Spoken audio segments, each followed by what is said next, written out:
Ги гледате вестите на Сител. Во студиото со вас Деспина Тодоровска. Добар ден и ви благодарам за вниманието. Шефицата на Европската комисија фон дер Лајен денеска доаѓа во официјална посета на Македонија. Според најавите, премиерот Мицкоски попладнево ќе ја пречека фон дер Лајен во владата пошто ќе одржат и тет-а-тет средба, но не е најавена заедничка пресконференција. Попладнево фон дер Лајен ќе се сретне исто така и со претседателката Гордана Силјановска-Давкова. Со ова шефицата на Европската комисија ја заокружува тридневната турнеја на земјите од Западен Балкан, чија цел според најавите од Брисел е да се потврди поддршката за европската интеграција на регионот и нивно постепено пристапување кон единствениот пазар на Европската унија.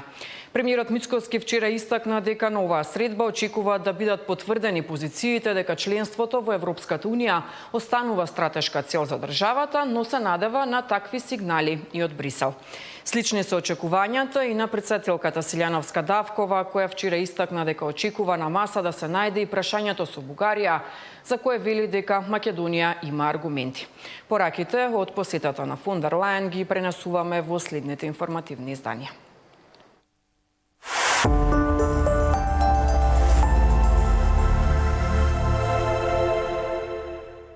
Течат последните 3 дена од предизборната кампања. Коалицијата предводена од ВМРО-ДПМН денеска ќе има митинзи и средби со граѓани во Пробиштип, Македонска Каменица, Пехчево, Берово и Делчево.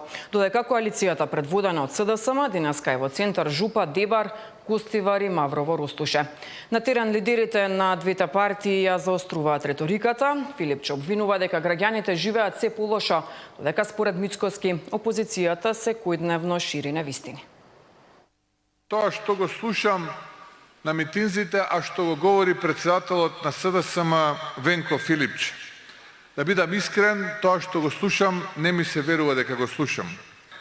Заборава дека другите го знаат, заборава дека имал шанса да направи нешто и не само што ја прокоцкал, туку и директно е винувен за трагедии, за корупција, за предавства, за срам кој што го нанесол на својата држава.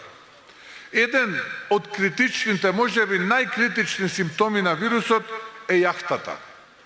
Носителот на вирусот добива невидена желба за луксус.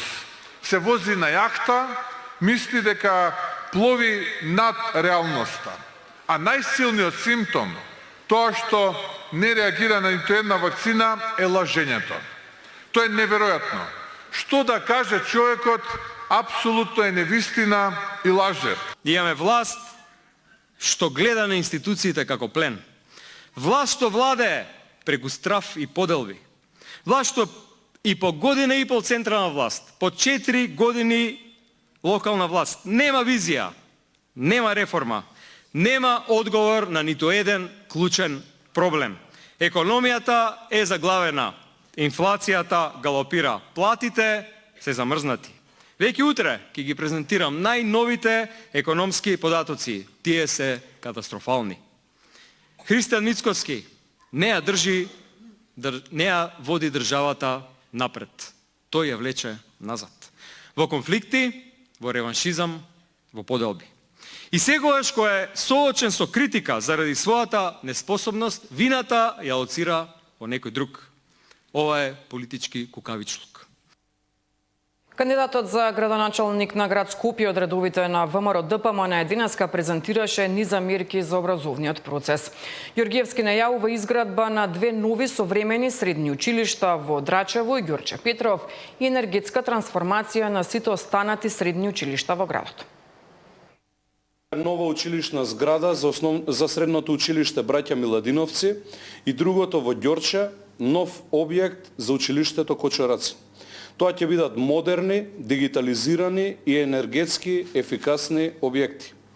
Паралелно ќе спроведеме целосна енергетска трансформација на сите средни училишта. Секој училиште ќе добие фотоволтаици, нови фасади, термоизолација и паметни системи за следење на потрошувачката на енергија.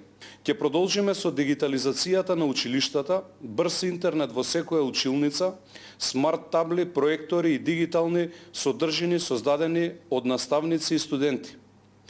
Ќе воведеме АИ, личен тутор, дигитален асистент достапен за секој ученик, ќе го рестартираме планетариумот во МКЦ, кој ќе стане центар за наука, култура и технологија, каде децата за астрономијата ќе учат со љубопитност.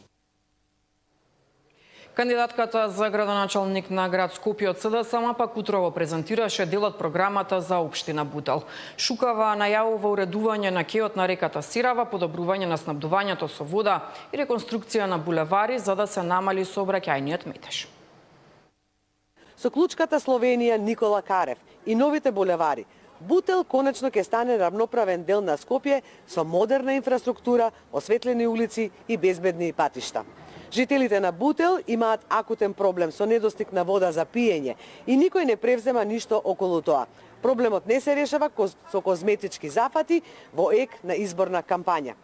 Има системско решение. Целосно решение наместо паушални зафати каде ќе се реши проблемот на едно место во општината, а ќе се зголеми на друго. Точно знаеме на кои локации ќе се работи.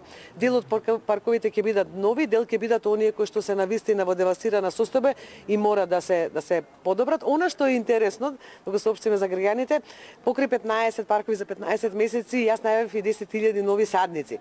Меѓутоа, за промена ќе направиме и садници, овошни садници. Значи, малку да го разубавиме Скопје, тоа го имаше пред 20-30 години во Скопје, ајде повторно да ја вратиме таа пракса, покрај зимзелени и листопадни дрва, да засадиме и овошни садници.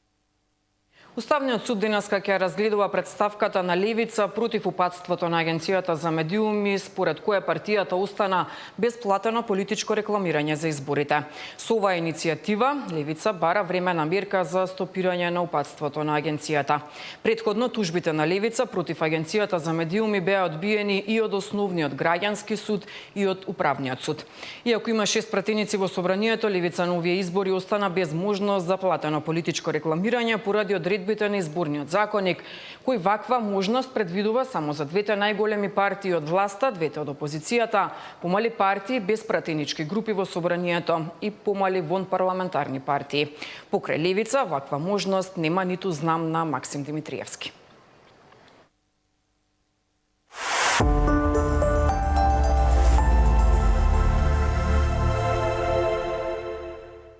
Булингот е се поприсутен во училиштата. Социолозите бараат државата да изготви долгорочна стратегија која ќе ги едуцира сите кои се вклучени во воспитно-образовниот систем.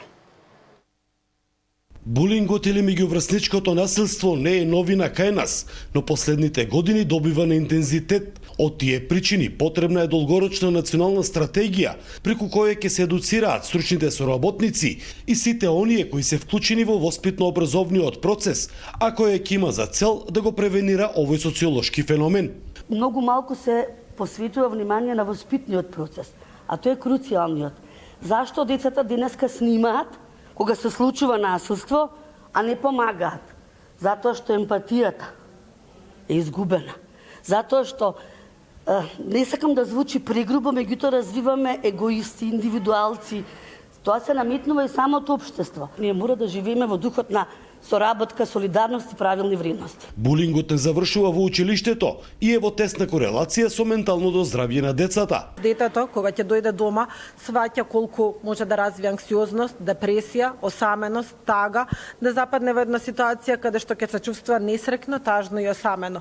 И не само на дете кој што е жртва на булинг, дури оние кои што се неми сведоци, наблюдувачи, не знаат како да постапат во дадената ситуација, се оние кои што се плашат некогаш да пријават, затоа што насилникот е многу помоќен од нив. Насилникот има проблем со менталното здравје, зашто има потреба да истакне дека е моќен и силен, за да компензира некоја негова слабост. Од тука се создава еден магичен круг, во кој насилникот некогаш бил жртва, а немиот наблюдувач да стане дел од насилничката група. Според професор Ѓоргиевска, само преку мултисекторски и партнерски пристап ќе се прекине кругот на насилството. За Сител, Трајан Ристовски.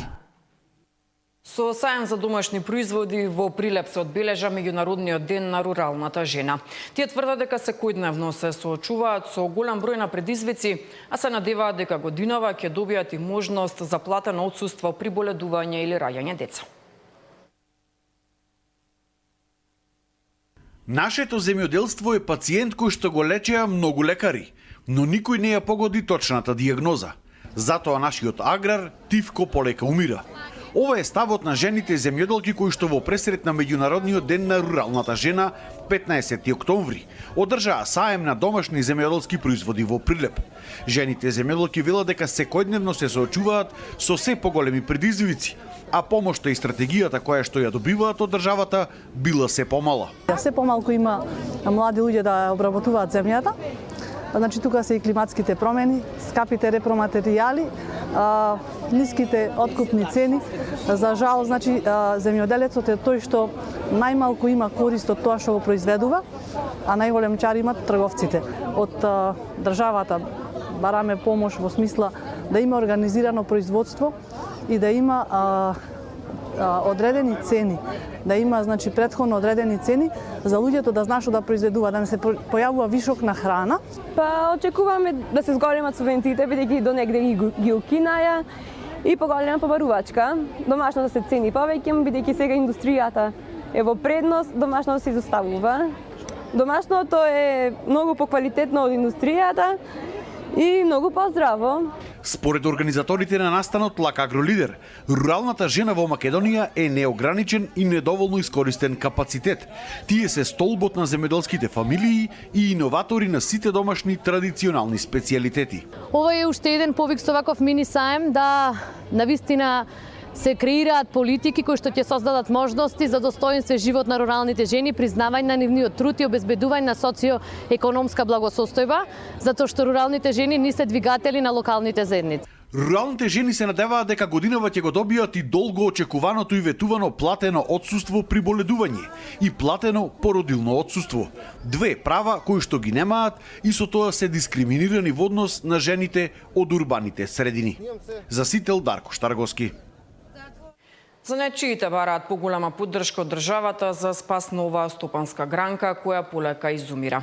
Итни мерки преку субвенции и ослободување од персонален данок се дел од нивните барања. Занајчиството во длабока криза, за поддршка и спас на оваа стопанска гранка, но и да се мотивираат младите, занајчиите велат дека потребна е стратегија за развој и идни мерки.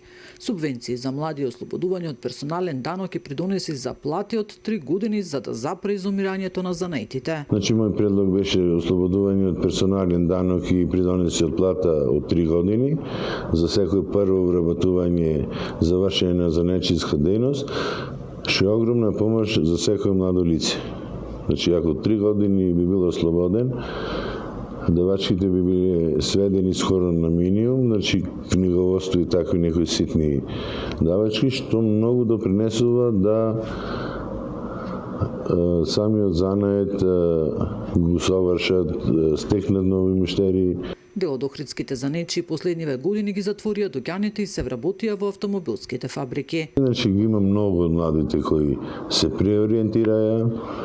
Ние едно време нудевме значи за најдобрата ученичка во генерацијата од козметичарската паралелка во Емоц, и нудевме бесплатна регистрација на фирма, 2 години поред, 2 генерации завршувани, тој една не се решаваше да отвори салон за козметички услуги. Инаку низ Македонија има околу 1000 занајчи, што според занајчиската комора е исклучително мала бројка. Нина Ритоновска, Сител телевизија.